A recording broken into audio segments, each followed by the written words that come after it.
deserve to hear as well. We're also recording this conversation on Zoom, so we'll release the full video. You all will be able to see Monica. Monica, some people are saying, hey, Monica, are you in the live now? Well, I am supposed to be something. The Facebook wasn't very cooperative. I'm not 100% sure it's working, but we're gonna be recording, so this whole conversation is gonna be online as well for Yes. everybody. If you have your phone as well, Monica, I invited you into the Facebook Live chat group that I started, so you may be able to my phone. see the comments live. Oh, cool! Yes, that way. I'm gonna grab my phone. Wow, yay! Thank you so much for going with it. I am, I'm learning about technology, right? Yes. And funny enough, right now we're all learning about technology in a brand new way because it seems the primary form of communication that we're all going to have with one another. That's what. Where should I go? To your page, to your yes, your profile. Okay. Yes, and shout out to all of you who have just signed on to this Facebook Live. I want to shout out names. I want to shout out my wife. Oh, hello. Tru Osborne. She's here on this live. I see you. Hi. I see you. Wonderful. I'm really grateful. It's my brother. LaToya Tea and Tequila. Tea or Tequila Conversations with Toya. Shout out to you, Toya. Really grateful to have you. Sister Andretta Mitchell, really excited to have you. She's running for public office, so we're definitely going to want to hear some things from you coming. She's running for public advocate here in our district, and we're really excited about that.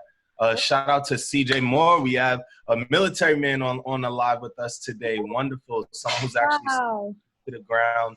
Ramel Westry, a family member, but also a phenomenal entrepreneur and nonprofit leader out in Atlanta, Georgia. We definitely want to hear what's going on out there.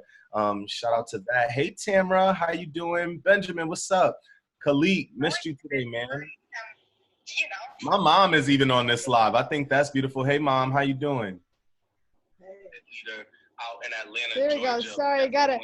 Oh my God. All right, wonderful. So, Tamra, how you? Here we go. Monica, if we turn the volume down just a little on your phone so that we can begin our conversation. I'm loaded up on both screens. We're doing things we've never done before today, guys. I got you guys. I see the comments. Thank you so much for being here. I mean, this is fantastic. I'm just overflowing with excitement and gratitude, and I could not believe that Tru wanted to come on this show because he's somebody really, really special, and I am so grateful. So wow, are we ready to roll? I believe we are. Okay, well, fantastic. Well, thank you again, Tru. Thank you.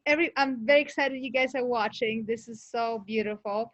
Sorry for the technicalities. Like I said, we're learning in many different ways right now. This is good stuff. So first of all, well, like I said, I am so deeply honored and grateful, and I so appreciate Tru's presence here. We've met at Odyssey reunion last November, and we're just talking how my experience just meeting him and just being in his presence with his amazing music, his voice, his leadership was one of the biggest highlights of my life. So you can only imagine, I reached out to him, asking if he wanted to be on my little interview just to share his amazingness with us, and he said yes, and I was like, oh my God, this is amazing. I'm just yay. So let me just say what I have a new project. It's called Empower Your Health, Empower Your Life TV, and it is dedicated to bringing leaders, healers, community builders, change makers in the world who are giving us inspiration and giving us action steps and giving us ways to bring more light and love and empowerment to our lives. Yes. My true belief is that, we need to stand together. We're not here separate, but sometimes maybe we feel like we're just on different, in different places of in the world. And the more connection we can create, the more co-creation we can bring to the world, the better. Absolutely. This is all about it. So my little project here is to interview um, amazing leaders like Tru, and give them voice, let them talk about what they are bringing to the world, what their visions are. So this is what I'm doing. And again, gratitude for Tru, and huge gratitude for you guys watching, and also for those who are going to watch the recording. Please reach out and let us know what you think. We're here for you to make change together. Oh, welcome. Well, Tru, again, such a huge honor. So, you're gonna speak for yourself. You're gonna tell us who you are and what's coming up for you. So please, tell us where you're from. What do you do in the world? Well, I'm gonna speak for those who are not very familiar with me. Again, Monica, thank you so much for inviting me to have this beautiful open conversation with you.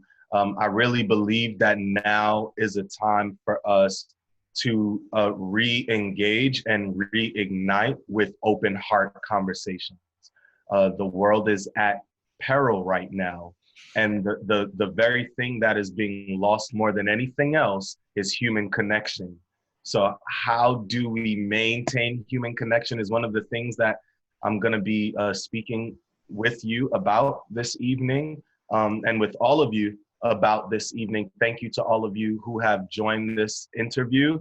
And thank you again, Monica, for having me. I'm originally from Harlem, New York. I was born and raised in Harlem. And I loved it there. For me, Harlem was always a vibrant city full of human connection. I got to see people speak with each other every day. I mean, you knew the name of your security guard. You knew the name of the guy who worked at the bodega up the street. New York really has always been a melting pot of beautiful humans.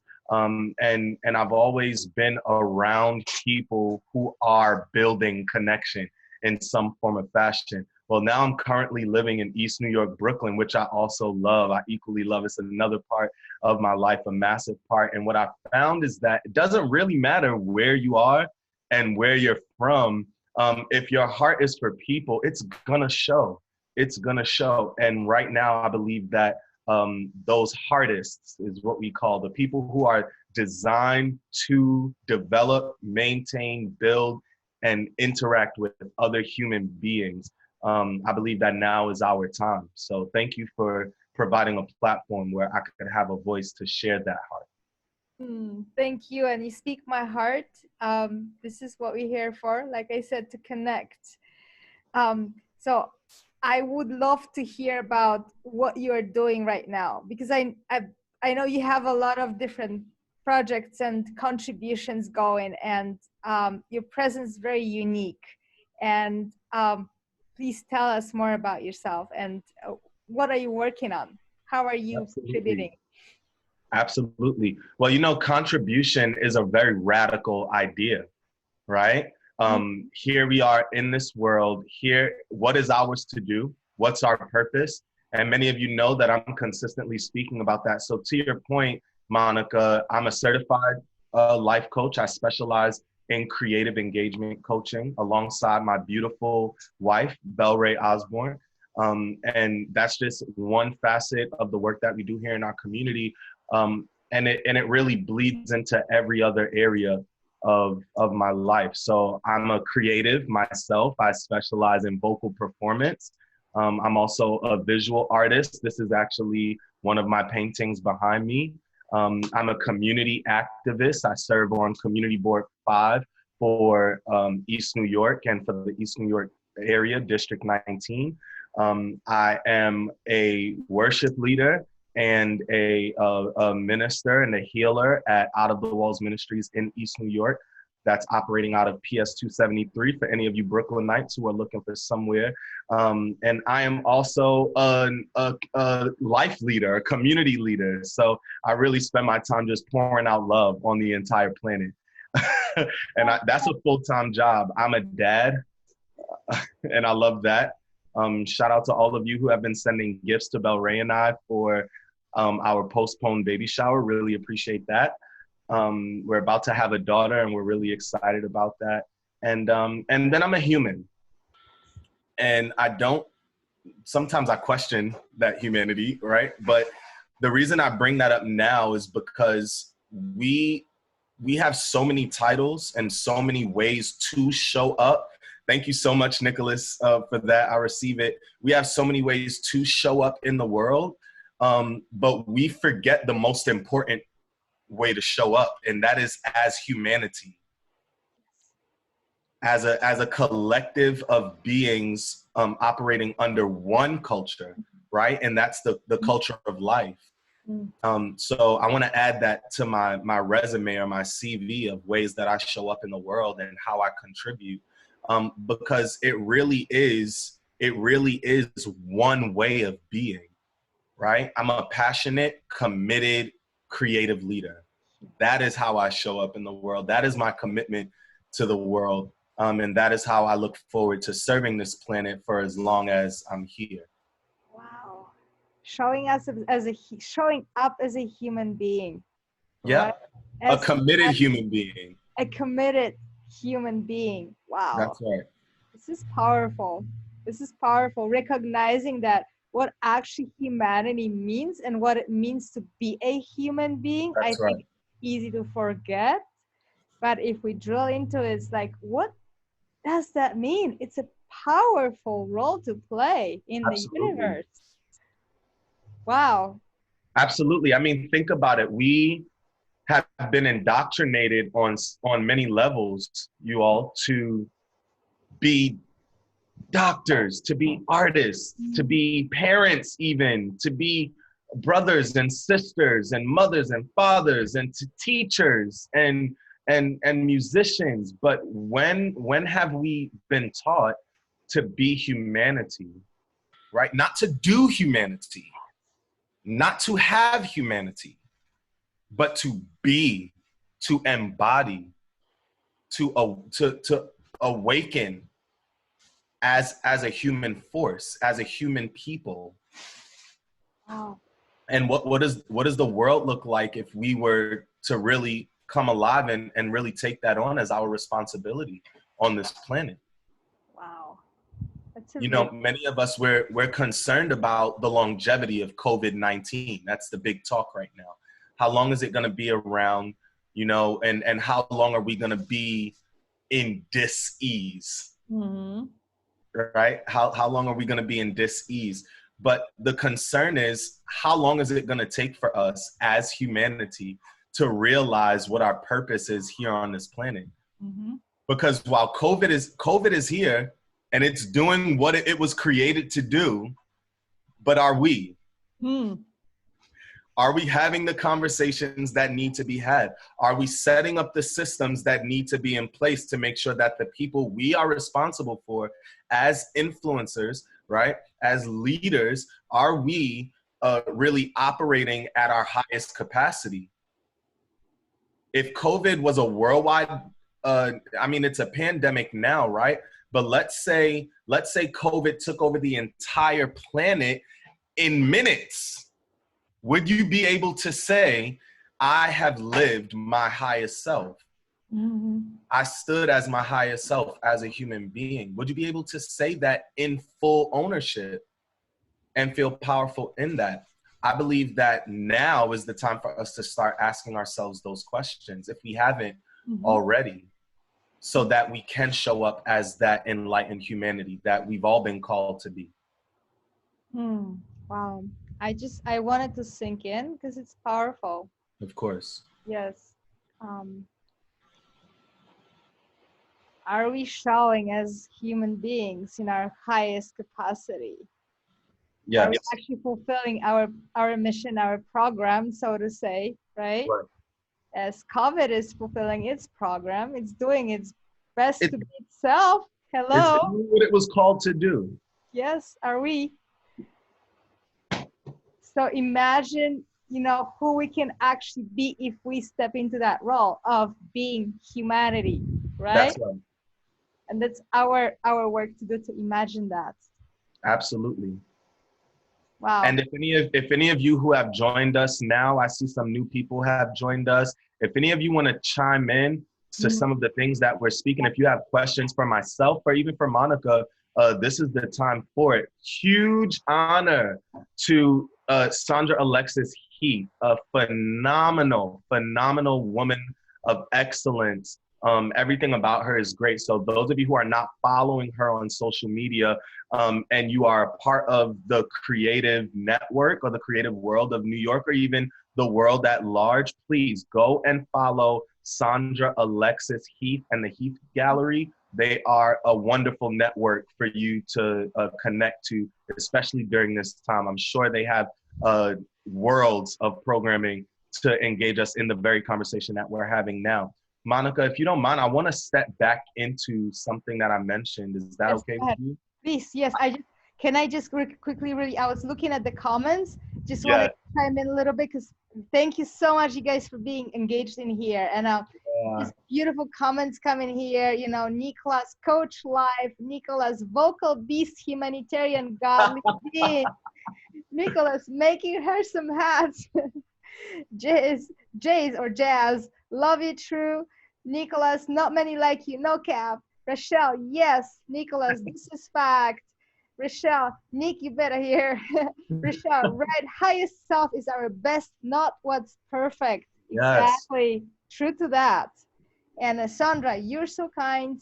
Yes, we try to be kind, right? True and We, passionate and everything. you know, as my wife said, we do our best. And also, Nicholas Ryan Gant is also a musical genius. Uh-huh. So those of you, Nick, why don't you go ahead and throw your Bandcamp information Yeah. here in our live chat so people can hear the medicine that you create on a daily basis for all of us. Much like myself, Monica, many of the people who we're having this conversation with are not operating, like I said earlier, in one facet, right? I believe in the multi-potentialite, right? It's 2020. I think that the paradigm that has come about that says you can only be one thing and that you can only be defined by one way of being, I believe that it's game over for that kind of conversation, Yeah. right? Right. As humanity, we are the sum total of the callings that we've been invited to, right? So whatever that higher thought is, whatever voice you answer to, whatever source you believe is doing the calling, we all have a call. All right. It doesn't matter where you believe the source of that call is, we have a call, right? And the things that are operating around us are answering their calls.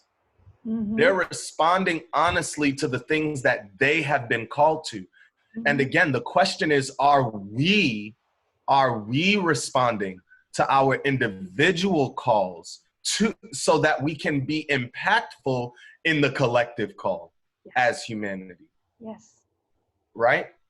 Mm-hmm. And what I want to step back into, and I just revoiced that for those of you who are just joining. Hello, Whitney. Hello, Viva. Hey, Krista. Hey, bro. Hey, Bugsy. How are you? Yes, we are multi passionate, right? And I Yes. love that. Thank you so I love much, Mama. it. We are multi passionate. Hey, Maya. How are you, sister? The thing that I want to jump into is this concept of being, Mm-hmm. Go ahead. right? Beautiful. Yes. Because we can call ourselves humanity, but we are only who we be. And I say that in that way intentionally, right? Your being, it has so much to do with how you choose to show up that it literally, it provides direction and guidance to the way that you are experienced in the world, right? And in your lifetime. I choose to be a compassionate, creative, inspiring, powerful, committed leader. I choose to be that person, right? It is a part of my being, my mind, my will, my intellect, my imagination, all of the things that I believe make up who Tru Osborne is comes from out of my being. Yes. Mm-hmm. I'm not accessing my creativity from an external source. My creativity is being accessed because I choose to be creative. I make a conscious decision about how I want to show up in the world. Yes. So I could consider myself an alien, but that doesn't connect me. It Mm-hmm. doesn't connect me to the people that I'm in relationship with. Yes. Mm-hmm. As beautiful and as majestic as we are as creatives, I think that what we've done is we've enabled a conversation in our culture that says we need to be more than who we are or better than who we are in order to show up as humanity. Mm-hmm. And I firmly disagree with that. I think that who we are, where we are, right? Regardless, because we're all at different levels. But yeah, that's what I mean. I mean that multi-passionate place. I believe that who we are, where we are, meaning who we choose to be, when we choose to be that person, I believe that is what qualifies us as humanity, is the opportunity to realize that my choice affects yours. Yes. Beautiful. My choice to be who I am, to be a creative, to be a leader, to be a voice during this time, it impacts and affects Monica's choice and Sandra's choice and Maya's choice, because they all have to make their own decisions about how they're going to show up. Am I going to show up in collaboration to Tru's choice? Am I going to show up in opposition to Tru's choice? To be a creative, humanity is the sum total of the choices that are being made by the humans who have the opportunity to make them. For me, if we're gonna begin to renegotiate, if you will, who we are as the human race, I believe we have to start there. We have to start with choice. Who do I choose to be? Mm-hmm. Right now. Yeah, right now, in this moment. Mm-hmm. In this moment. Yes. The other moments mattered. Mm-hmm. They mattered. So for those of you who are in a conversation right now, right, you're dealing with change, you're dealing with transition, and you're not certain about where you are, you need to know right now, you get to know that whatever choices you made before this moment, they all mattered. And they were all information that you needed to get to this point of transformation. Yes. And Monica, that's the nature of my work. The nature of the work that I do is, how do I engage humanity in such a way that I present to every person I come into contact with the opportunity to choose transformation? How can I be such a light?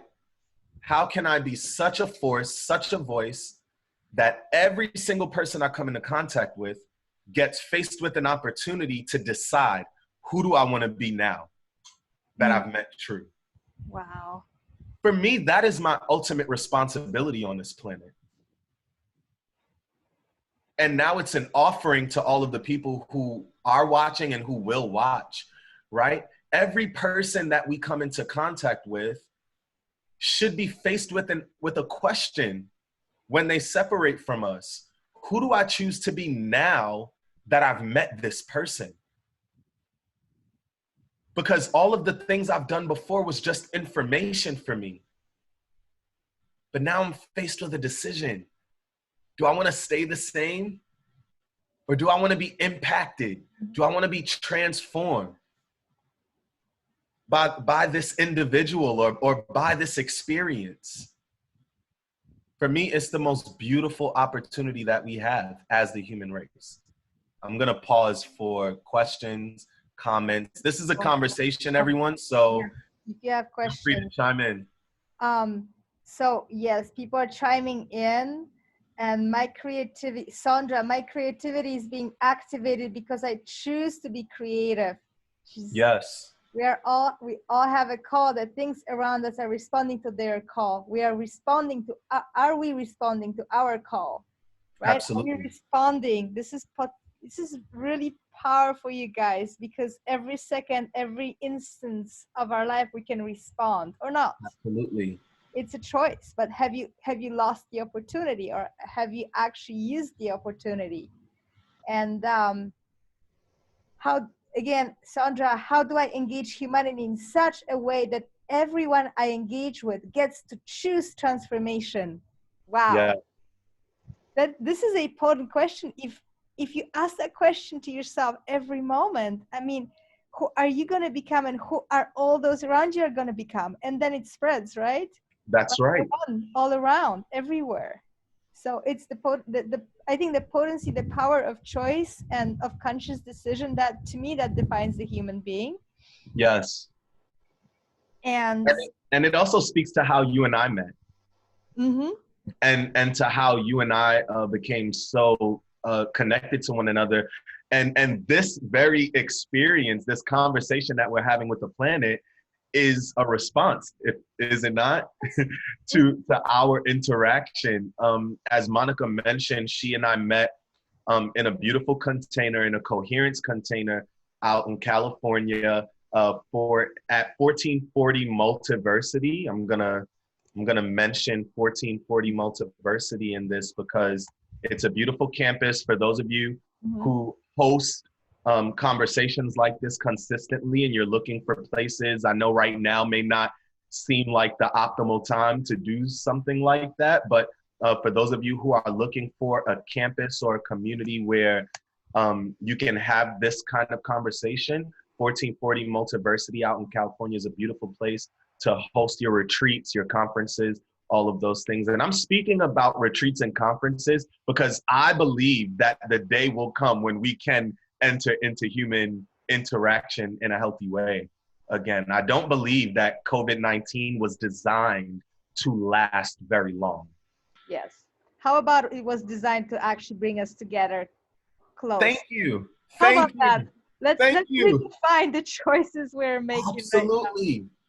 And again, so Monica and I, we met at this coherence event. This really, it was an integration, Mhm. and we had conversations much like this, where we're speaking about who we are, who we choose to be, how we gather together as a humanity. And I don't think that it's a mistake that the year 2020, because we also did some vision casting for the Mhm. year 2020, right? Yes.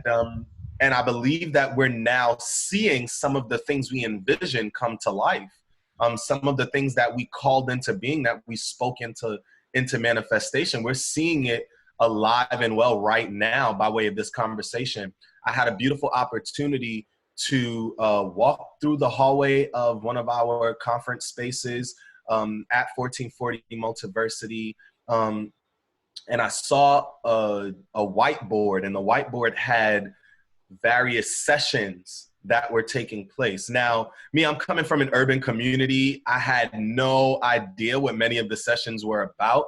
And I'm just now getting to know about many of the ways that people all over the world are healing themselves and others. Some of the experiences were Lucia Light healing experiences. There were sound healing experiences. Some of the ways that people were healing were in just conversations and dyadic conversations, meaning just two people speaking to one another. Is beautiful. And then there was also, I believe what you offered was a myofascial Mhm. um, massage. Could you speak more about that, about what it is you offer? It's called myofascial release, and it's, you know, MFR for short. And I feel truly like the name doesn't really matter that much. It's more about, we were just chatting about it at the beginning, you know, it's holding space for people to Yes. integrate lost pieces that Yes. you know, as we go through our life, you know, we make choices, but sometimes I feel like there is um part of it too, you know, we make choices to learn, and sometimes Right. they may be traumatic, or they may be painful. And what happens with us, we sort of lose pieces of our soul, and they sort of float around, so we're not fully integrated, not Yes. everything's in us. uh, Absolutely. to make those choices fully consciously. And Right. like, you know, my fascia release, what the kind of work that I do, I feel like it has many different levels. It can be a healing for your body, but it can actually, on the bigger scale, it can be a healing, bringing back those pieces that Yeah. we disconnected from because of trauma, because of pain, that is a part of Yes. our human existence here, and being ready and open and courageous in that moment, making the choice Absolutely. of being courageous enough to bring that back, even if it involves temporarily feeling some of the pain that we've experienced in the past. But we bring it back, and then we become more and more of us, you know, Right. more and more of our essence and who we are. So that's kind of on the bigger picture. This is how I see that work that I've learned. Um, and you know, I had this amazing privilege and honor to do a short session with Tru, and I just witnessed his courage, and he's making choices, you know, Yeah.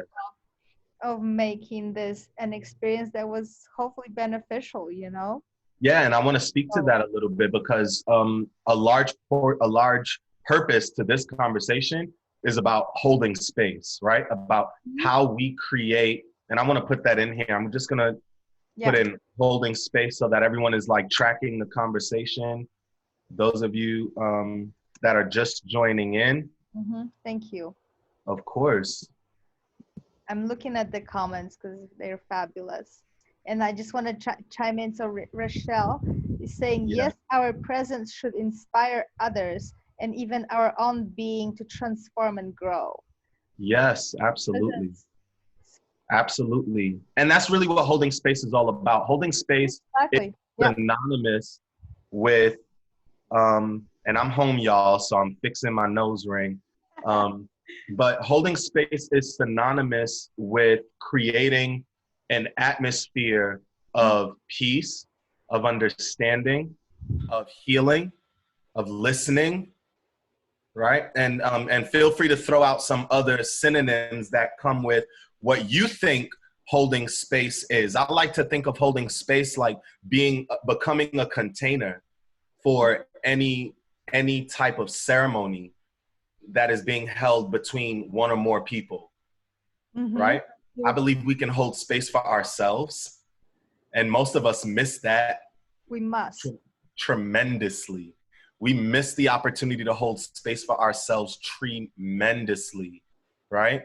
Oh, Maya, it's coming, and and uh, and the power of my experience with Monica is that when I went to Odyssey, I was invited to come and participate as a sound healer. So I sang for the event, and my responsibility was to usher people into the spirit of God or the spirit of Source, and understanding what it meant to actually connect to the spirit. Um, a lot of I'm sorry, I'm reading what Maya is saying because that Sure. is where the most growth happens. Let's not avoid our challenges and face the beauty. Absolutely.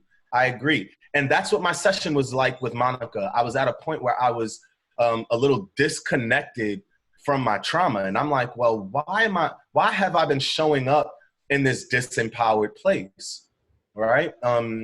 It was a space of realizing like, man, I really want to get my project out. I really want to get some music out to the world.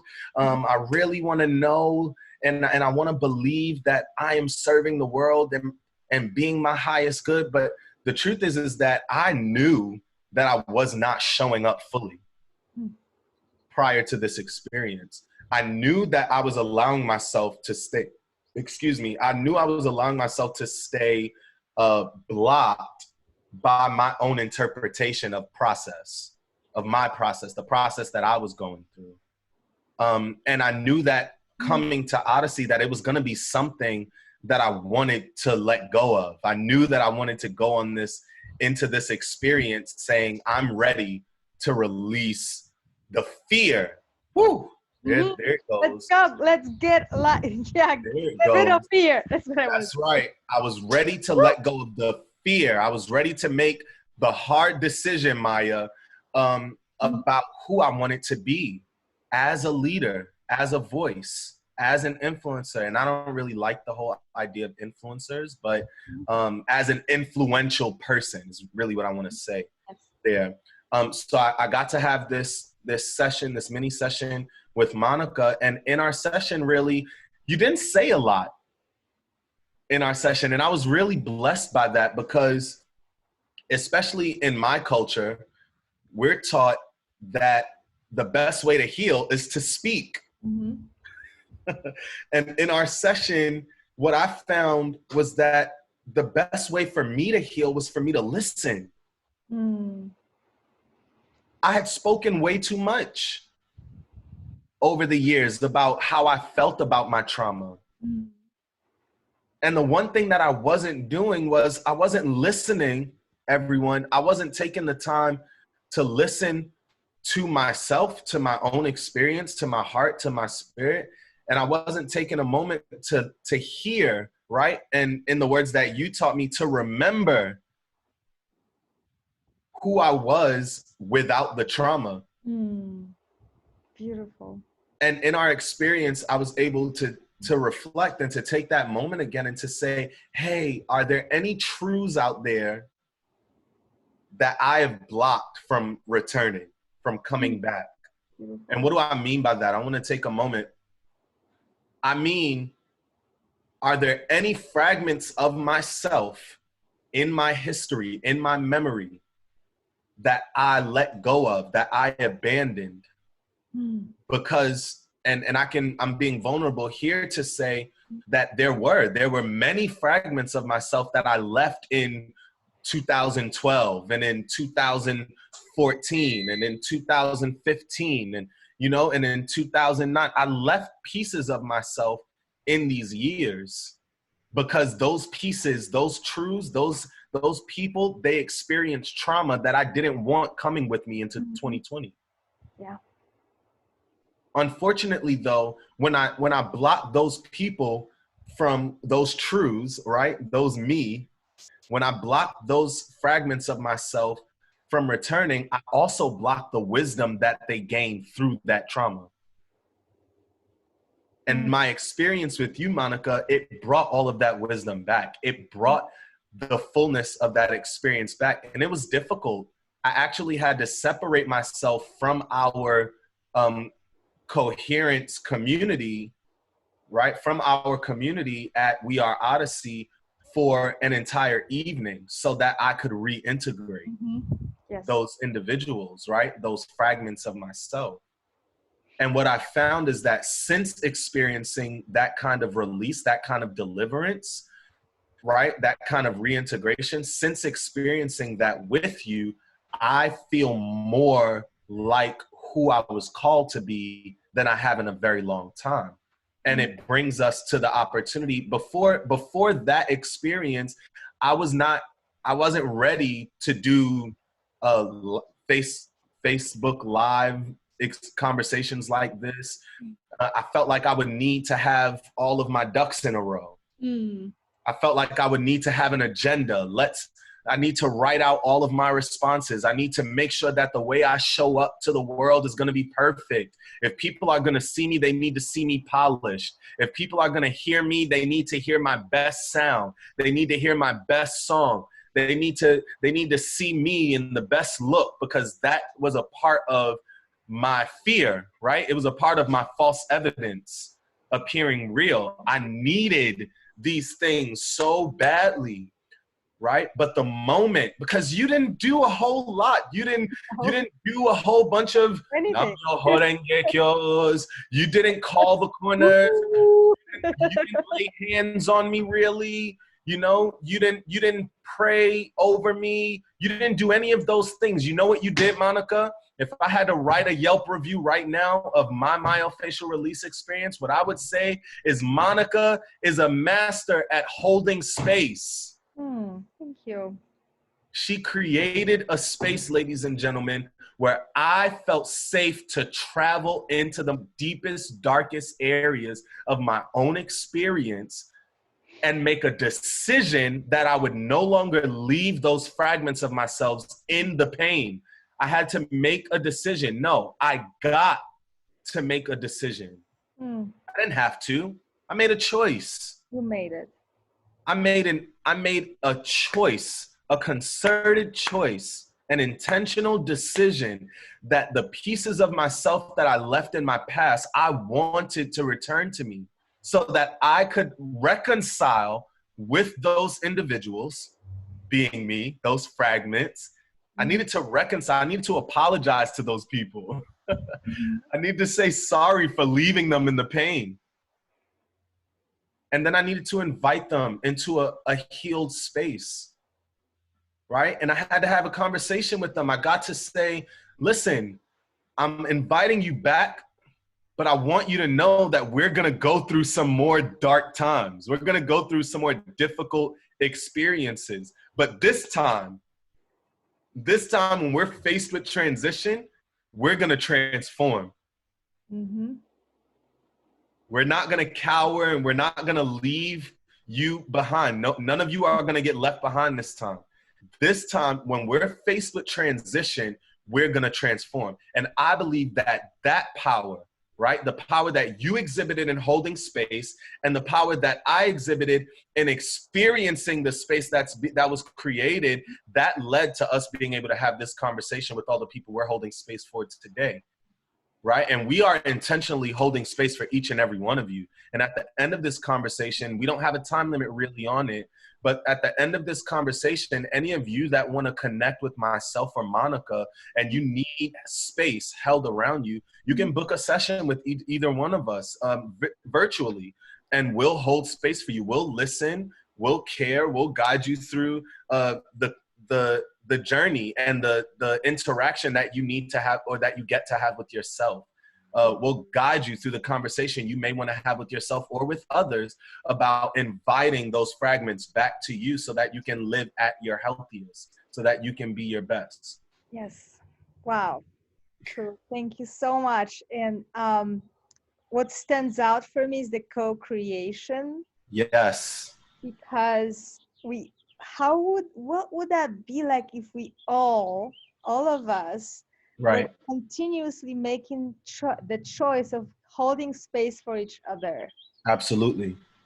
at every moment, and holding space for ourselves, because just like you say, there's those pieces that are floating around. And to me, what really happens is that it really disempowers us, because the pieces that are essential to our empowerment and our soul being um, integrated and in Absolutely. full empowerment, those pieces are floating around and they disturbing us. They make us feel like we're not good enough.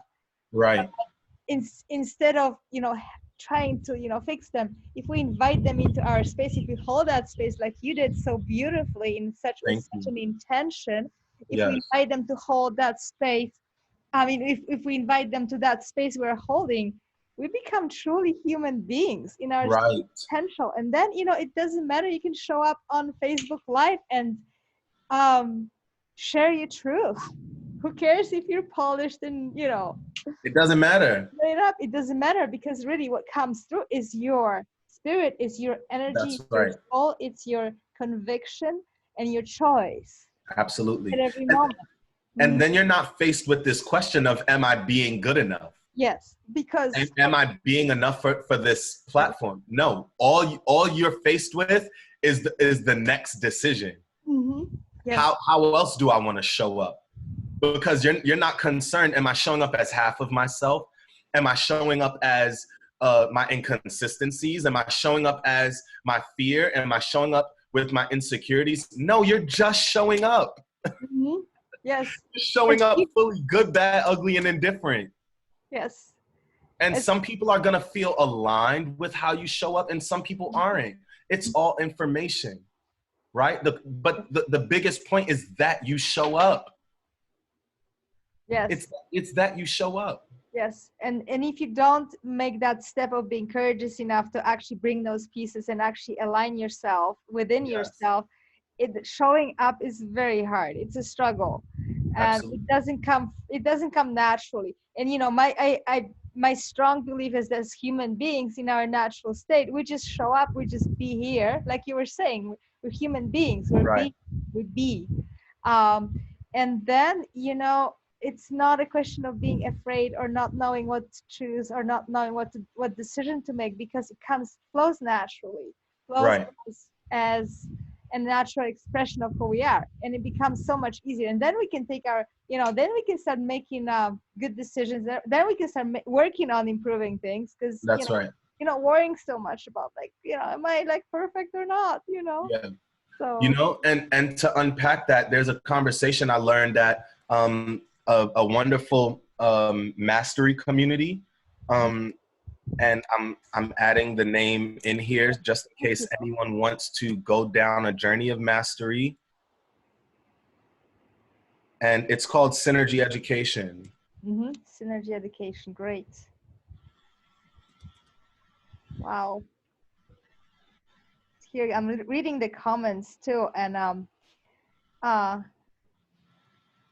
I apologize. It's Jehosheba. Yes, Yes, thank you. I apologize about that. So it's fear does and can block us from being who we can be. Healing does start from hearing oneself. Here, I love that. This is so beautiful. Hearing oneself. And Tru says, how are you holding space for yourself or others around you? Rachel, being freed of people's opinion.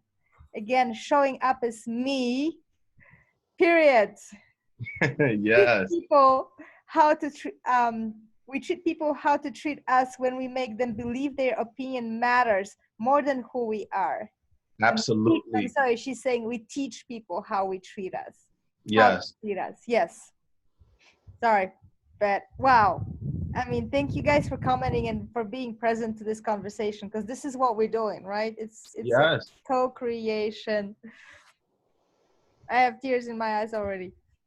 Oh, and we can't do it alone, right? No. Here's what I wanted to share. What I learned that in this mastery community is that many of us are living inside of a do, have, be conversation, Yeah. right?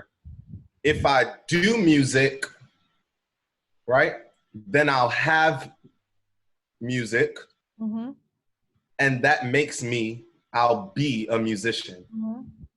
But there's a very powerful flaw that we experience when we live that way, because then we're defined, right, by the things that we are attempting to manipulate or control with our hands or with our experience. And then we're looking to our results, right, the results of that manipulation or that doing, to create the construct that we live inside of, right? Or to be the who we are in our choice, right? So if I do, let's say I do a coaching session, right? Meaning I'm having a conversation with a good friend. Well, then that means that I have clients. And then that means that I be a life coach? No, that's not how it works. That's not how it works. That's how that's how we've looked at it up until now. But what, and I love when you ask this, I love when Monica says, but what if we reimagine that level of experience? What if we be who we are, and then we do who we are, so that we can have the results of who we are? Yes. Right? So everything that we see as a manifested experience is coming outside of our very being, right? As opposed to coming out of our action, because your action should be a result of your being.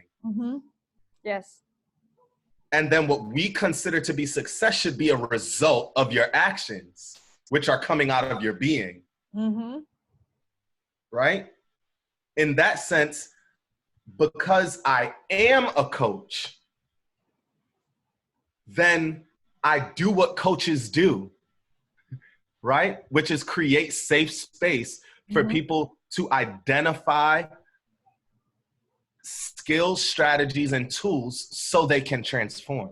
Yes. within themselves, right? And now my results are clients who have experienced transformation in their lives because I chose to be who I was called to be, which is a coach. Yes. And I only know that I'm called to be a coach because my entire life is revolved around encouragement and around support and around love. Everything that I am innately, good, bad, ugly, and indifferent, says you can do this. Yes. This is going to work. Yes. You're going to succeed. This is not going to be this way forever. Every single thing in me believes that at the cellular level. So why live outside of that way of being? Yes. Why try to fit myself into a box that wants me to be someone else's way of being? Someone like me, I'm not built to sit behind a desk because that doesn't line up with my being. I'm built to do what I'm doing right now. Wow. And it's why it doesn't really cost me much. Because I'm not making a withdrawal to do this. Yeah. Actually, this is depositing, right? Because it's affirming my choice, which is to show up in this way consistently. Consistently, yes. That's the key point, consistency, right? Absolutely. Don't just choose one situation when you are that, and then That's right. situation where you are, are not being that. You are being this. Period. Consistently, all the time. It never stops. It never take a break, because why would you? I can't stop living. Yep. Right? You can't take a break on living. As long as breath is coming into your body, then you are alive and well. But what are you doing with that life? Are you trying to fit into someone else's idea of who you should be, or are you actually living who you were called to be? That's the question for all of us. Are you living as a result of your experiences around you? No, because that's just information. And the information is only there to get you to a choice. That's the purpose of information, is to get you to a choice. Who am I choosing to be, so that it can inform what I choose to do, and so that it can hold accountable the results I should have in light of what I've done. Now we're in a circle of regenerative community, right? Now we're in a circle of regenerative being, because we're living outside of our choice, our choice of livelihood, right? That didn't come to me when my mom named me. It didn't come to me when my dad named me. That came as a result of the information that led me to a decision. And I believe that we are all faced with that decision now. No. Wow. Will we allow fear and trauma to keep us boxed in to who others choose for us to be, or to what other experiences choose for us to be? Or will we transform? And will we become, right? Will we become who we have always been called to be? And I can't answer that for anyone. I can only answer that for myself. And this experience is my choice. Yes. So you know what comes up for me now? So this is not a work that we can actually just do on our own. Thank you. Because, well, we can try, and I think we've tried, and a lot of you guys probably have tried, and you find this is very hard.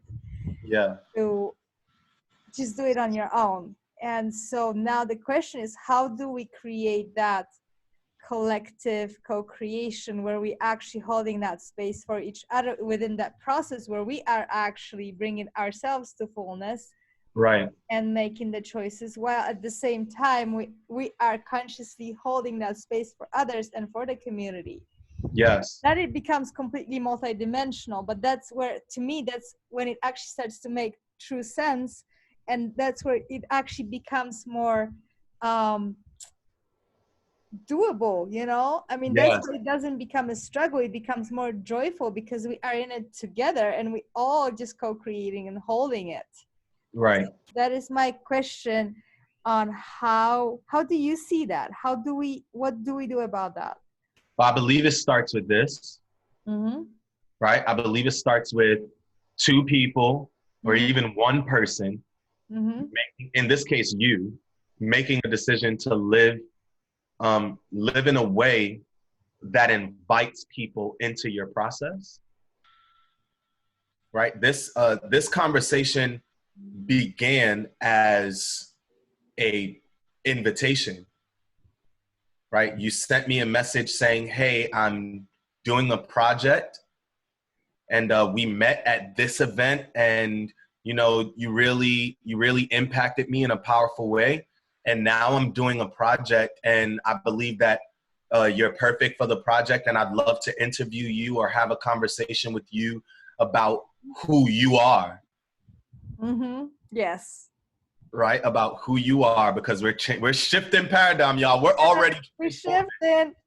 Wanted to have I want to. You said to me, True, I want to have a conversation with you about who you are and about why you are the way that you are, and I'd love to do that with you. And that created an opportunity for me to choose again.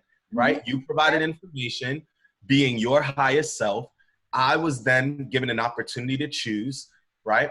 And my choice is, this is how I made my choice, because I think that for those of you who are watching on Facebook, this is where we get tripped up, Mm-hmm. right? Because all of us have relationships with someone on the planet who's doing something, Mm-hmm. right? But how do we get from invitation to decision? Mm-hmm. Yes. So I just want to share my process in that. Go ahead. The first question the first thing that I asked myself, and to preface this, so many of us are conditioned to provide answers where we need questions. Mm-hmm. Hey, I want you to do this gig with me, and I think it's going to be phenomenal. Before you say yes, hey, I want you to hold space for me, and and I got this going on, and I have this going on. Before you say yes, you need to ask a question. And the question is to self first, right? So the question I asked myself was, yes, Titan is waking up, everyone. The question that I asked myself was, how does this project align with my being? Mm-hmm. Beautiful. It's the first question I asked. How does this project align with my being? Mm-hmm. Right? And project is also for us synonymous with opportunity or experience or event, okay? Dot, dot, dot. The list goes on and on, okay? But how does this opportunity align with my being? If you were to say to me, come on, buddy. Hello. Hey. And here we go. Who's that? Okay, Titan, we're speaking about, well, you're going to have to turn your tablet down because we're talking to the world, okay? No. No. Can we turn it down a little, No. please? Dad. Oh, thank you, buddy. What's the vitamin? Yeah? And what's the vitamin? All right. Hi. Hi. Blue, green, yellow. Blue. How are you? You're What's up? This blue. This blue. Yes, the sky is blue behind her. Yes. It's a beautiful blue sky. My goodness, where are we? A bite in the blue. So, So the first question that I asked myself was, how does this project align with my being? And here's some things. Maya, I fully agree with you, right? Perfect opportunity. If Monica, if you would say to me, if you were to say to me, hey, Tru, I can do this interview with you, but it needs to be in private, in a space where there are no interruptions, in a, during the time when it would have never worked. It would not have been aligned with my being, right? Because a part of my being is family and community, right? Is that I need to be able to operate as my highest self. And right now, my highest self is a father. Yes. You know? And don't we actually need disruptions and interruptions in our life? I mean, say bye-bye. You want to say bye-bye? Bye-bye. Say bye-bye, Titan. Blue sky, the blue sky is saying goodbye now. So, wow. Okay, thank you. Okay, so that was my first question. Does it align with my being? Does it line up with what I believe in, right? I'm not having a conversation about demonology because that's not really something I'm passionate about speaking on, right? I'm not gonna have a conversation about abusing women because that doesn't line up with my being, right? I don't believe that that's appropriate. So that's the first thing. I knew that even though you and I met before, that there was room for me to make a decision about, okay, yeah, I know this person, but does her way of being right now, right, line up with my way of being? And beautifully, it did. Okay, it did. You stated that you were looking to have a conversation about generative people on the planet and the work that they're doing to serve their communities. Anybody that's trying to have a conversation about service is a conversation that I want to have, right? Because it lines up with my being. The second question that I asked myself was this: can I operate as my highest self within this invitation? And I'm posting that so everyone can see it. Can I operate as my highest self within this invitation? What does that mean? That means, can I commit to the time that is set aside for this conversation? Can I commit to the conversation itself? Meaning, can I be grounded enough in my own ideas and my own beliefs to be able to share them with you and the world in this way, right? Can I be loving enough to accept that things may not go the way that I want them to, right? Before the reason we're live in this way is because we had some technical difficulties with getting you visible on the Facebook Live, right? So yeah, that came up. Can I operate as my highest self within this invitation? And last but not least, do I feel called to show up now? Yes. Because it also had to deal with timing, right? I know that I have what it takes to say what needs to be said. I know that you're someone I can trust with this conversation, but am I called to the conversation now? Yes. Am I called, or do I need to refer someone else who I believe is more called to the conversation? I had to question those things. And in my case, my answer to all of those things led me here. Amidst all the other questions I was able to ask myself, right? But those three questions, right? Is this aligned to my way of being, right? Can I commit to it? Okay. Can I operate as my highest self within the invitation? Meaning, can I be all the things I need to be for it? And then lastly, do I feel called to it at all? And to do it, and to doing it now. All of those things led me to this conversation, to what we're doing now. And I'm grateful for it because it's pushing me beyond what I thought I was ready to do. There we go. I didn't know for certain Neither of us knew what this conversation would become. No. But at the very least, there are 76 comments on this post of people who were ready to have this conversation right alongside us. If you're part of that group of people who feels like this conversation is leading you into deeper levels of transformation and deeper levels of choice, then throw some hearts up, throw some thumbs up so that we know that we're living as our highest selves, because that was a question that I asked myself, and I'm sure you asked yourself the same thing, Monica. Mm-hmm. Yes. Am I ready to do this? Is this project aligned with my highest self? Do I feel called to this very thing? And can I be my highest self inside of this invitation? Yes. So this is the choice. Right. This is the moment of choice that we make. Absolutely. And yes, I've been asking myself those questions, and in a way you have to risk and just jump in, because maybe it doesn't, yes, hearts please, because maybe it doesn't happen the way you thought it would. And I had no idea what we're going to talk about, honestly, but I knew that, I had no idea what we're going to talk about in detail, but I knew that when you show up, I can trust you, that you will show up in your highest self and you will bring value and depth and transformation.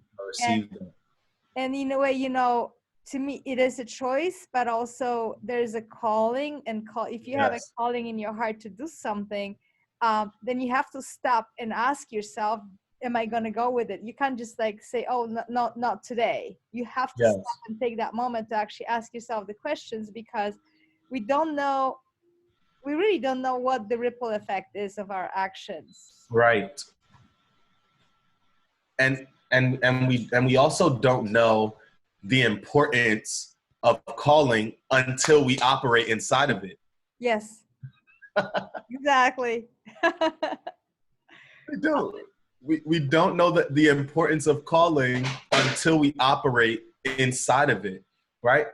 There's no way possible you're going to understand the beauty and the complexity and the mystery of a call, of a life calling, until you're courageous enough to step out on faith into that very calling. Mm-hmm. And you may not feel prepared for it. You may not feel even aware of it. Mm-hmm. And Maya, the first one was, does this opportunity or this project or this event or this conversation, does it align with my being? Does it align with who I choose to be? Mm-hmm. I'm a powerful, inspiring, committed leader. That's my commitment to myself, right? That's my calling, to be a powerful, inspiring, committed leader, right? So does the conversation that I'm having with Monica align with me being a powerful, inspiring, committed leader? Does it create more room for me to do that? Does it create more space for me to do that? If you're not answering that question first, then it's very possible that you're out of alignment. Anyone who's not asking that question about opportunities, you leave room for you to be out of alignment with what is best for your journey and for your practice. And guess what? If that happens, it's okay. Take a moment, reset, and don't be afraid to recommit, right? Don't be afraid to say, hey, I really was looking forward, right, to being committed to this opportunity. Or I really honor that you would consider me for the opportunity. I need to recommit, right? I need to sit with this opportunity for a moment if that is available. If it's not available, then I don't think that I'll be best for this opportunity now. That is a reality for some of us, but many of us are afraid to be honest with our network in saying those things, and saying no, or in saying not now, right? Or in saying, hey, unfortunately, this doesn't align with my being. What you're doing, it doesn't align with my being. Or, hey, this really aligns with my being and I can't wait to do it, pending the details. Or this really aligns with my being. Can you tell me what are the details so that I can operate as my highest self within this invitation? We're now shifting and transforming the way that we interact with one another as humanity, right? Going back to the beginning of our conversation. And I believe that all of the things we're experiencing right now are designed to do just this, to provide these keys, to provide the tools and the strategies necessary so that we can live life inside and outside of crisis. Yes. The Buddha said that chaos is inherent in all compounded things. Strive on with diligence. Beautiful. Right? And that's just it's a word of wisdom to us that it doesn't matter what you're experiencing, doesn't matter what you believe or who you believe. You are going to experience trauma at some point. You're going to experience transition at some point in your life. When that happens, because it will happen, it's inevitable, strive on with diligence. Don't stop at the point of interruption. Don't stop at the point of opposition. Find a strategy, right? Or reach out to your community, to your village, because someone inside of that village has the strategy, right? And then move towards transformation. Do not stop at transition. Continue on to transformation is really what I want to share in this conversation. And Monica, you asked, how do we shift this paradigm, right? Yes. How do we shift the way in which the world is operating right now? We shift it by having real conversations with ourselves first. Gotta be real with you first, and then real with others. Now, guess what? The real that you share with you, be very clear that it may not always be the medicine that's needed for others. That's okay. Just in case no one has ever said that before, it's okay. It's okay if something that even I'm saying right now is not landing with you. That's okay. Because something that I am saying may point you to the medicine that you do, that is going to work for you. Wow. Right? I don't have to. Go ahead. I'm sorry, Monica. No, it's okay. It's okay. I'm just absorbing everything that you're saying, because the word that's coming up in my mind is transparency. Wow. Yes. You know, and within transparency, you know, there's no question that you are making wrong choices or right choices, or that, you know, because you are always making the right choice if you follow the transparency principle. And then, you know, like you said, I love that. You are making the right choice. Yes. And, you know, whether you land with somebody or you don't land with somebody, whether, you know, they can take what you're expressing, it's in a way it's irrelevant, but still there's a ripple effect. So like you said, you know, you can, somebody can hear you, it maybe does not land with them, maybe it does not, you know, resonate, but still there is an impact that takes them somewhere else, right? And it goes on and on and on, because you are in your transparency, and that's and that you also are in that questioning process, and you also are in that aligning with yourself and being in integrity with yourself. Absolutely. Yes. You said so many things that are literally just spinning me, and I'm even curious if this needs to be. We're enjoying this so much, everyone. Again, I'm here on live with this amazing human being. Her name is Monica. Monica, pronounce your last name. I say Zumilak. Zumilak. Okay, so I'm here with Monica Zumilak. Okay. I just tagged her again in the comments of this post. We're having such a layered conversation. It's hard to say that it's about any one thing. But I think that our central theme, it's about being. We're having a conversation about being. Human being, yes. Right? About what it means to be, and to be at your highest self. And one of the things that you just brought up, you said that you are making the right choice as long as you're choosing transparency, right? As long as you're living inside of your particular truth, right? And you said it on the heels of me expressing that this first point, right? And how we develop this interaction is, I didn't really know what this was going to be like, but I knew that my decision had to come through integrity, through honesty, through transparency. I knew that if I was going to take on this opportunity, that the opportunity itself it needed to be aligned with my way of being. It needed to be in line with my ability to commit to the opportunity itself. And it needed to be something that was timely, something that I knew I was called to doing now in this season of my life, at this point of my life. And now we're looking at and we're experiencing together the manifestation of all of those answers to those questions. And what I began to share for those of you who are just joining, hey, O'Dane, hey, Taima, how are you? What we're communicating is that we have been indoctrinated. We've been I'm going to say the word, we've been infected with a mindset that says we need to say yes to any opportunity that comes our way that seems to move us forward. Just because it moves you forward doesn't mean that it's for you, right? Doesn't mean that you're not moving forward into a ditch, okay? Right? So you need to we get to be intentional.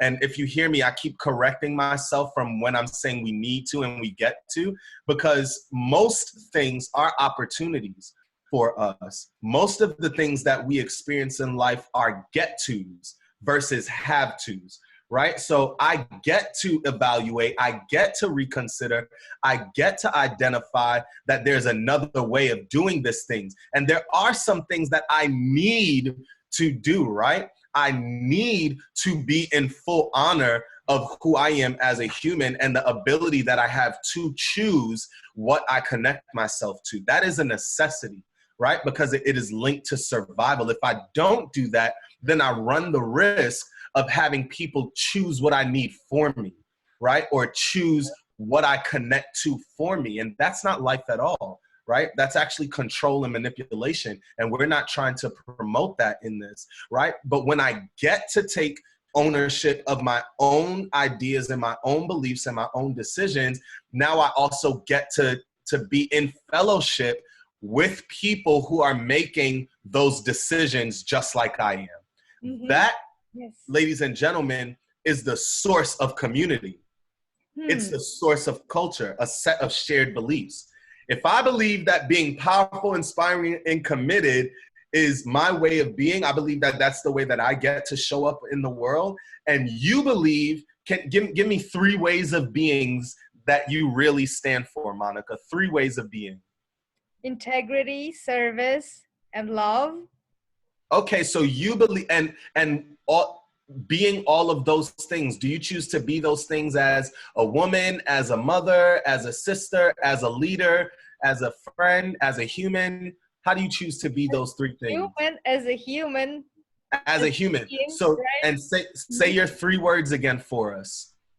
I would say integrity, service, and love. So you choose to be a human of integrity, service, and love. That's your commitment to yourself, right? If I came to you and I said, Monica, I have a beautiful opportunity for you, and all I need you to do is to lie all I need you to do is to lie. I need you to, and you can lie remotely from home. You don't have to interact with anyone, right? Lie remotely. I need you to do it from a place of anger. I need you to be aggressive about this lie. Is that an opportunity that aligns with your being? Right. Exactly. It doesn't. It doesn't. But it's still an invitation. And and guess what? I'm going to give you $1 million to do it. Right? Is it enough? Right. Is it enough? Is $1 million enough for me to live outside of my way of being? And clearly we know the answer. But for some people it is. Exactly. So you have to choose for yourself. And like you said, you know, this is the moment. I mean, and it's really simple. It's not that complicated. You know, it's not rocket science. I think when we start talking about it a lot, it becomes you can delve into the nuances, which are beautiful. It's fascinating. But then, in the moment of when we're making the choice, it has to be pretty fast. That's Because right. things are happening, things are happening all the time with us and to us, or we make them happen. But the choice has to be made automatic. So to me, it's the question also of just like practicing and practicing and practicing that way of being, and reminding yourself, remembering, so then in every instance you actually making that choice, just it comes That's from right. being. It doesn't come from deliberation. Absolutely. Monica, I'm consistently speaking to my community about how we re-identify our relationship with Christ, right? It's a conversation that comes up often on my social media pages. This idea of healing our father wounds, right? And our relationship with Source, or with God the Father, right? As opposed to right, our mother wounds, right, which is a completely different experience, or our affiliation with mother, right? Let's communicate about father. And one of the things that has been coming up, thank you, Maya. One of the things that has been coming up, right, is this concept of the how appropriate it is for us to gather together in community in light of COVID-19, right? And whether or not it is this gets me riled up, y'all. Whether or not it is spiritually acceptable to gather together or not to gather together, because the real argument has been against people who choose to practice social distancing, or religious organizations that have decided to not host in-person services at their places of worship. There's been a big conversation about that. And I think that this conversation of being really ties into it, right? Because if we are a community of believers, right, who believe that our responsibility is to be light and salt to the earth, right, to be the standard, and also to be the driving force behind that standard, right, to show love, which is and wisdom, which is the principal thing, to all those we come into contact with, are we showing up in that way? Right, as what is considered the church, okay, right? And for me, it really is a humanity thing. It's really not a religious thing. If we're being honest about it, it's a human thing. Have we created a system, right, of togetherness that allows you as a human being to believe something that I don't believe, and for me to be okay with that? Or for you to operate your life within the safety of your own choices, and me not agree with those choices, but still be okay with it. Yeah. Right? My argument has been, how is someone choosing to worship online, how is that separating them from the promise of Christ, or from the promise of their own individual spirituality? It doesn't add up to me, right? That we've created more systems of division during a time of crisis than we have systems of support. You want to know what I wanted to see, Monica? I wanted to see a community come together, period, first, right? I wanted to see a community, period. I wanted to see a group of people come together and say, much like O'Dane Wilby and his wife, Glenda Lee Sosa Wilby, who said, hey, if any of you in our community have an issue finding food during this season, let us know, or having an issue getting out of your homes in this season, let us know who you are. We're willing, mind you, these are two, Monica, you would love them. These are two parents with young children under the age of 7, right? So they have 2 young daughters, beautiful daughters. And they said, in light of all the things going on, we're willing to leave our bubble of safety to provide care for the people who need it most. Whoever you are, wherever you are, if you're in our neighborhood, if we can go food shopping for you, or if we can bring you hand sanitizer, if we can bring you, wipes, or whatever it is that you need, we're more than willing to do that. For me, that way of being is what the time needed more than, are you going to church? Are you not going to church? Yes. For me, that's a trivial conversation. Who cares? It doesn't really matter. Yes. Because as believers, one thing that we are taught, and I'm really saying this in this forum for those who, because so many people have joined and this conversation has been going on for quite a long time. The question that we really need to be asking ourselves, right, is a question that Christ would be asking us right now. Not, are you gathering together as believers? He wouldn't care about that. What he would be asking is, are you being, are you embodying what it means to be a believer or to be a disciple or to be the church? Because that's really what's needed now. You showing up on Sunday morning to hear a message of hope is beautiful, but that only serves you. How are you utilizing that message of hope to impact the people around you? That is true discipleship. That is true spiritual being. That is what it means to manifest spirituality.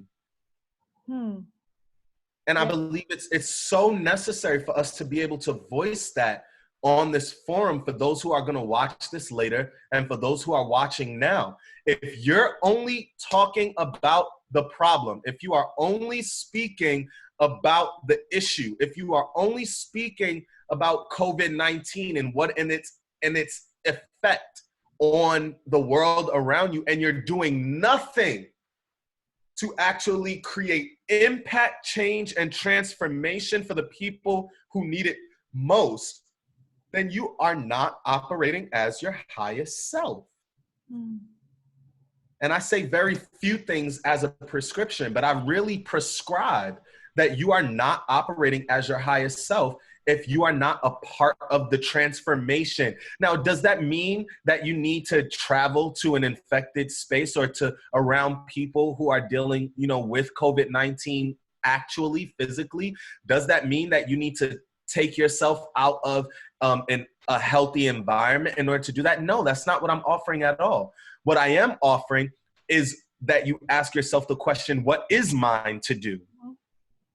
Because this conversation is happening from the safety of my quarantined home, right? And you, Monica, you and I don't even live on the same coast. Exactly. Right? So the impact of our conversation is coming to bring change, shift, and transformation because we were willing to have a conversation. That's what we felt called to. Yes. And our conversation is to empower others to ask themselves the question, what do you feel called to? Right? If you're a photographer, because I'm a creative coach, are you taking photographs of the day, of the age? Are you shooting the historical photographs that will document COVID-19 in the world, 2020? Are you doing that? We have the amazing, the phenomenal Elijah Ray just joined our live. What a treat. I know for certain that my brother, phenomenal musician, Elijah Ray, I know that he's documenting the sound of the day. I know that he is writing and recording the codes that people need to hear that will imbue hope. That is his to-do, right? You are reaching out to people to have this conversation, right? As a facilitator, as a space holder. That is yours to do. Yes. Wow. I'm going to take a breather because that was take a big breather. moment. So let's, wherever you are on the planet, Monica and I are holding space. If you're connected to this live, if you're connected to this conversation, what we would like for you to do is to just take a couple of breaths with us so that we can all get grounded again and recentered. So what we're going to do is we're going to practice something called square breathing. So we're going to inhale to 4 counts. We're going to hold our breath to 4 counts, which is a beautiful test to make sure that you are in good health in light of COVID-19, right? And then we're going to exhale for 4 counts slowly. And then we're going to hold our breath again for another 4 counts before taking the next breath and repeating the process. So again, I'm going to draw this square. So here we go. From the beginning of the practice, we're going to inhale. 1, 2, 3, 4. Hold it. 1, 2, 3, 4. Exhale. 1, 2, 3, 4. And wait. 1, 2, 3, 4. Again, inhale. 1, 2, 3, 4. Hold it. 1, 2, 3, 4. Exhale. 1, 2, 3, 4. And wait. 1, 2, 3. Let's do it one more time. Inhale. Hold it. Exhale, fear. And relax. And now you can get into your own rhythm of breathing. Make your own choices about how you're breathing, but be connected to it. Really take a moment to identify how you're feeling in this moment and how you're choosing to show up moving forward. Wow. Are you staying bound by transition? Are you staying infected by transition? Or are you moving toward the cure, which is transformation? Wow. Again, thank you so much, Monica, for having me Thank you. in this way. How y'all feeling out there? Did the breathing work? Hey, wow. I think it really brought us into that space of opening, you know. What I've been getting from this conversation the most, and I mean, among everything amazing that you've shared, and it kind of culminated with the breathing, because the breathing opened the space, right? We talked about holding the space for ourselves and holding the space for others in complete openness and transparency. That breath, you know, it opens the space so you can start in the right way. You can start afresh. That's right.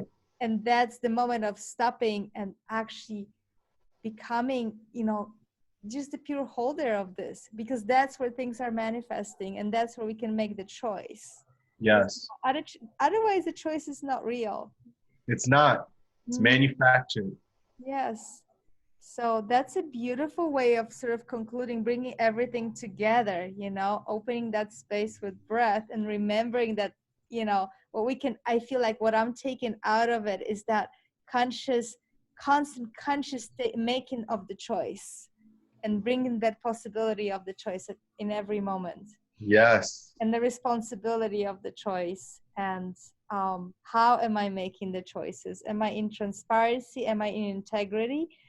And am I actually being my true being in this moment?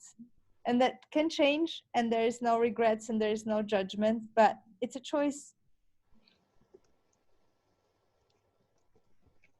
And many of the choices are happening simultaneous with the distractions. Yes.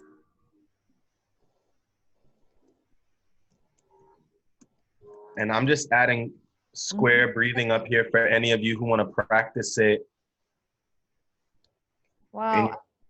I'm looking at this amazing engagement. Thank you so much, everybody, for chiming in and being present here with us and bringing all the energy, because this is what we're doing it for. Yes, the hearts, please shower everything with hearts. And this is what we're doing it for. You know, it is for you and it is for us, and it's for us all together, so we can, you know, resonate and take pieces. That's how I imagine that, you know, pieces from each other, and then that enriches us all. Absolutely. And again, I just mentioned that the same time that we're looking to integrate and transform, right? All of the distractions that could potentially distract us from transforming are also speaking, right? So as we're planning, right, we just got out of breathing. For those of you that just got here, as we're planning to let go of, or not to let go of, but to honor transition by choosing transformation, right? We're choosing to not be blocked by our transitions, because they're always happening. So we're not going to be blocked by them. But as we acknowledge that transitions exist and we choose transformation, what we want to remember is that we need to be sensitive about the distractions that we're hearing, right? And we get to always go back to those three questions. What I'm hearing aligning with my way of being? We're going to hear lots of things from the media. Yes. Okay, we're going to hear lots of things from the media. We're going to hear a lot of things from government. This is powerful transformation, just being coached to show up in a better way. Thank you so much, Maya. We love you so much. And thank you for joining us for this. You two need to do a workshop. It's happening right now. It's happening right now. Yes, And yes, and I think we should. I would love to. I'd love yes, to collaborate I love with that idea. Oh my God. So as we are integrating, and we're integrating all of this wisdom and all of these tools and strategies on how to show up, right? We also get to be mindful that those distractions are coming to bring you into a comfortable way of being, right? Not a chosen way of being, Yes. but a comfortable way of being. Okay, because the body does not want to transform inherently. Okay, meaning like our flesh, who we are as visceral and wild beings, transformation does not just come via happenstance. It comes intentionally. You must be intentional about transforming, right? And becoming better, and becoming a better choice. Oh, I love that. I love that opportunity that we get to become a better choice, right? Forget about being a better person, be a better choice. Wow, I love this. This is beautiful. That just came through. I love that. Be a better choice. Opportunity to become the better choice. Wow. Wow. And I love this distinction, you know, the distractions that come in that distract us from transformation. Yes. This is very powerful because, you know, nobody really has any power to distract us. No. This is our choice anyway. So we're making that choice.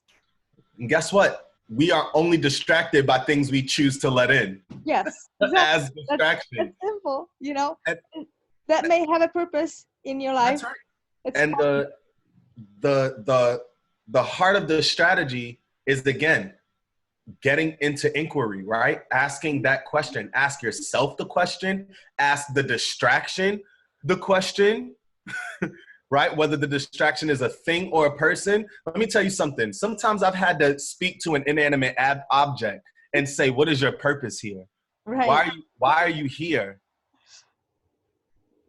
And my own spirit will respond and say, that thing is here to distract you from being your highest self. And then I'm left again with what? A choice.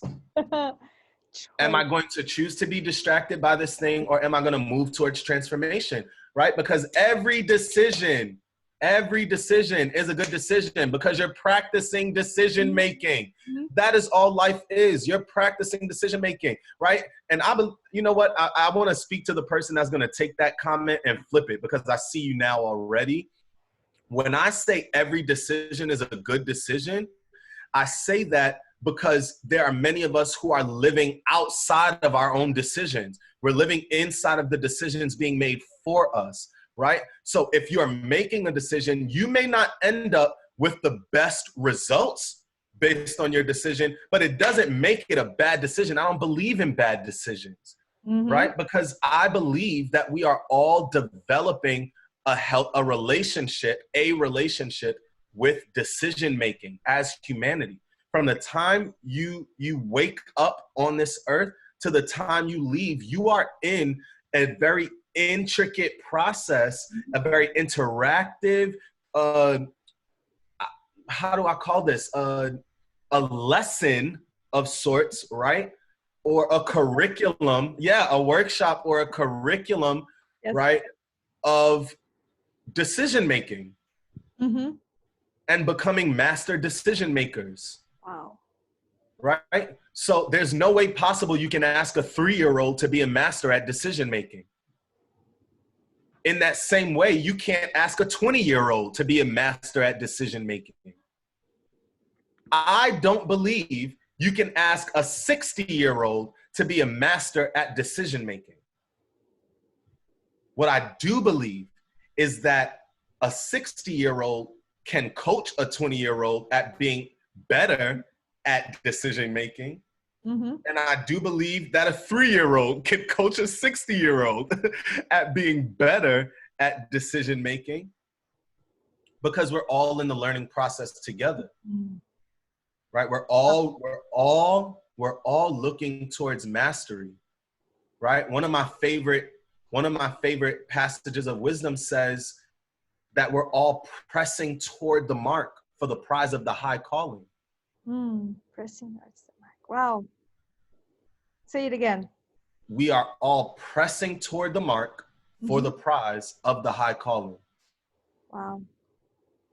Right? That journey, that approach, that seeking, all of that is leading us to becoming more masterful in decision making.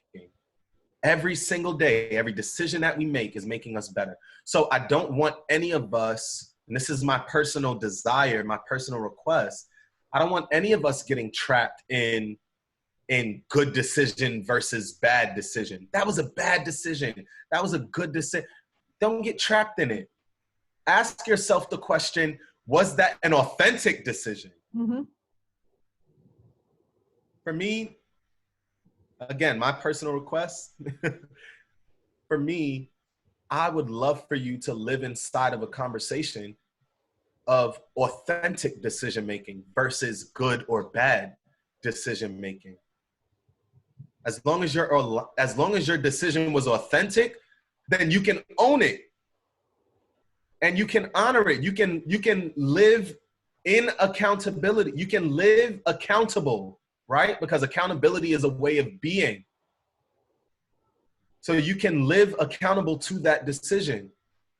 And then you don't have to worry about someone having to correct you, right? Or having someone to tell you that you're operating outside of a will, right? God's will or the will of an authority or whatever that is. You don't have to worry about those things. You just need to be concerned, am I being authentic to my highest self? Wow. Whether or not that works for someone else's highest self has nothing to do with you. If you're being authentic to your highest self, then that means you are also authentic to owning the results that you create from that highest self. And if those results are toxic, then you get to ask yourself the question again, was I being authentic to my highest self? Or do I choose to continue to let that image of toxicity be my highest self? Or am I going to choose transformation? Am I going to choose a new highest self? Our highest self isn't a cutoff point. We don't stop when we get to what today's idea of our highest self is. We should always be pressing toward the mark for the prize of the high calling, right? Because that calling is always going to grow. It's going to develop as long as there are people who we are called to. Wow. Wow. Let's take a deep breath, everybody.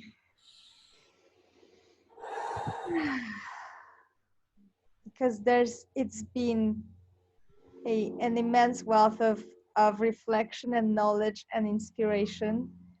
And again, I'm left with the calling of making conscious, transparent, authentic choices. Yes. And I would like to leave this conversation. I'm going to take back what I just said. I would like to continue this conversation outside of this forum, right? Yeah. In our communities, because that's really our intention, right? Is that we spark a conversation here, and then you take this conversation to your living room or, to your cell phone or to your FaceTime Live, and you continue this conversation in your own communities, in your own space, right?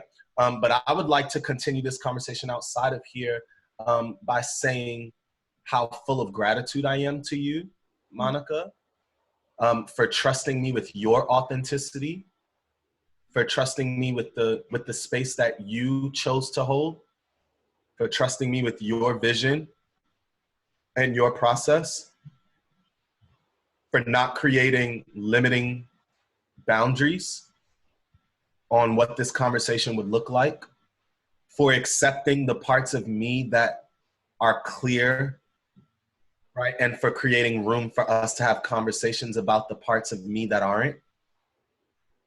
I want to say how grateful I am to you for inviting my son into this conversation and for holding him with love.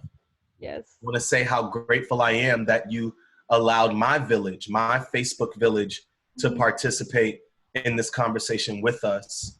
Those who are commenting right now and still joining the conversation as we speak.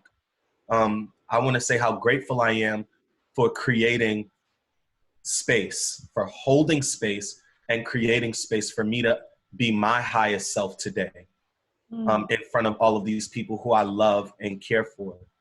And for literally hearing with your heart. And I'm seeing that right now. Everyone can't see you yet, but when we release this video, they're going to be able to see you. But for hearing with your heart, I cannot tell you how grateful I am for that. And to all of you who are just joining this conversation, we're actually about to close in a couple of moments. Hey, Emmanuel Talton, Malik Spence, Lane Moore Cromwell, how are you? We're bringing we're bringing this conversation to a close, but we want you to watch this video and we're gonna release the full conversation again on YouTube and on other platforms. I'm sure Monica will let us know how, but we're gonna use this Facebook Live as a touch point so that we can come back. And if you guys wanna continue to speak in the comments, I'm more than willing to continue the conversation as the night goes on.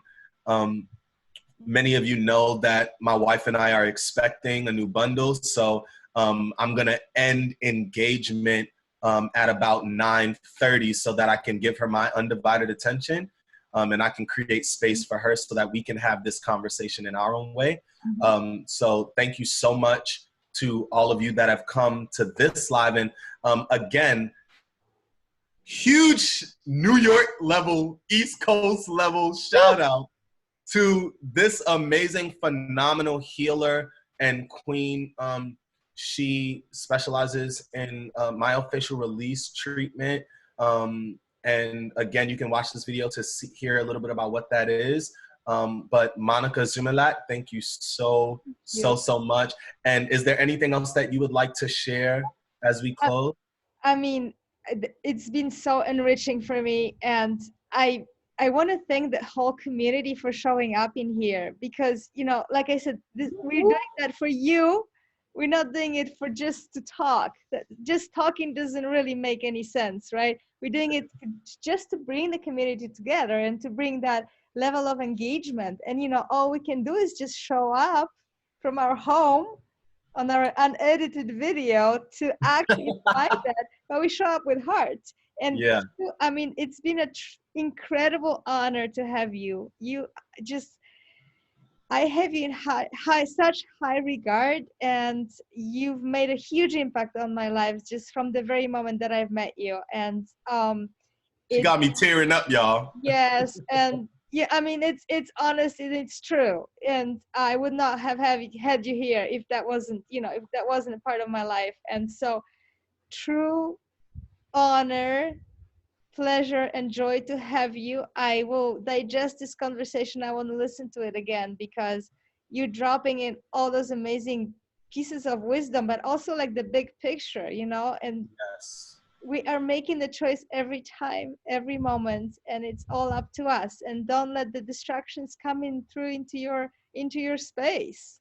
absolutely. Or if you do, make a good choice and make use of them. Turn them Yes, around, you know, do something with them that's actually of true benefit to what you believe in, to what your values are. that's a fact. Because, you know, that's all about you know, our life is not about following anything. Our life is about expressing our true self, our Yeah, authenticity. And that's where we become, that's where we are true human beings. absolutely. So it's really, to me, it's a beautiful thing to have that moment of actually honoring who we are and connecting together and being just speaking out from our hearts and not censoring and not, you know, editing our words, because it just flows. And I know for you it flows from your heart and from your higher self.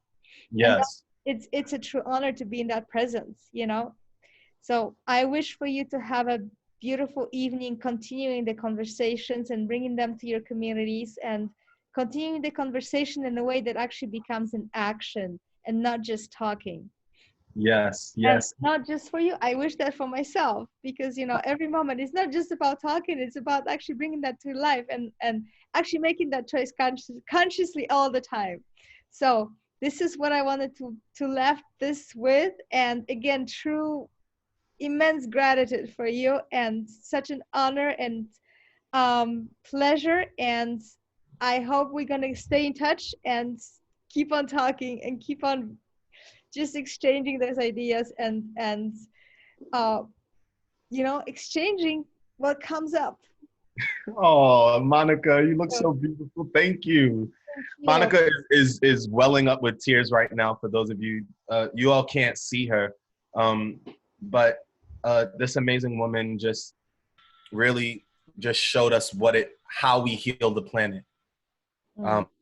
We connect, even Yes. when we can't touch one another. Connection is the only way for us to heal the land, right? Through prayer, through medicine, through heart, through creativity, um, and conversations like this. So thank you for allowing us to have it. And for those of you who are looking to connect with um, the Osborne Love, which is myself and my wife, it's our coaching service. Those of you who want to kind of unpack some of these things, and we moved through a lot of conversation very quickly tonight.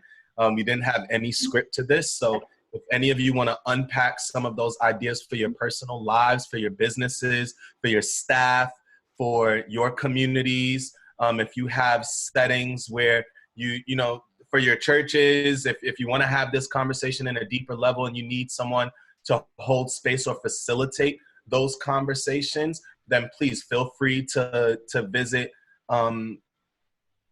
visit my page. You can send me a DM, a comment, a message. You can visit Monica Zumalak's page. She's tagged here in this message, and I'll tag her again when I post. Yes, please Um, reach out. yes, and then you can also visit for Monica, for your community.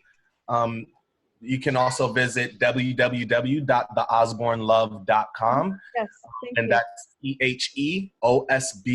EHEOSBORNE love.com.